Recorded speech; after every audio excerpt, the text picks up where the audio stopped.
Do not sacrifice all the time. Yung mga ate-ate na sobrang magsakripisyo para sa mga kapatid, niyayaya kayo ng nobyo yung magpakasal pero ayaw nyo pa dahil may pinapaaral pa kayong kapatid. Tapos ang gumraduate na yung kapatid nyo, pagka-graduate nag-asawa. Eto kayo ngayon, si Tenta na, wala pa kayong BF. Naaalala naman kaya kayo ng kapatid nyo, nung hipag nyo. Ibig sabihin, yes, be nice, be good, but don't always sacrifice. And do not sacrifice your own dreams for the dreams of other people. Kahit kapatid nyo siya.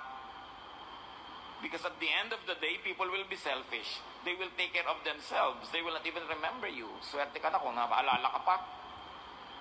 Lalo kung nag-asawa pa to ng maramot. Kawawa ka ngayon. Ano magagawa mo? Lumipas ang pagkakataon.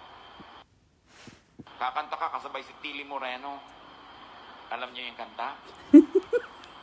Saan ako nagkamali? Saan ako nagkamali? Yan. Dahil sinakripisyo mo ang buhay mo. Sino ba may sabi magsakripisyo ka? So gumawa ka ng mabuti, pero isabay mo rin yung sarili mo sa enjoyment. Hindi yung nakastop ka, sila go.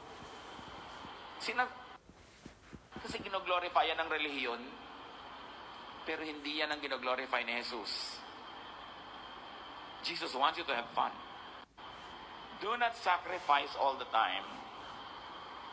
Yung mga ate-ate na sobrang magsakripisyo para sa mga kapatid, niyayaya kayo ng nobyo yung magpakasal pero ayaw nyo pa dahil may pinapaaral pa kayong kapatid. Tapos ang gumraduate na yung kapatid nyo, pagka-graduate nag-asawa.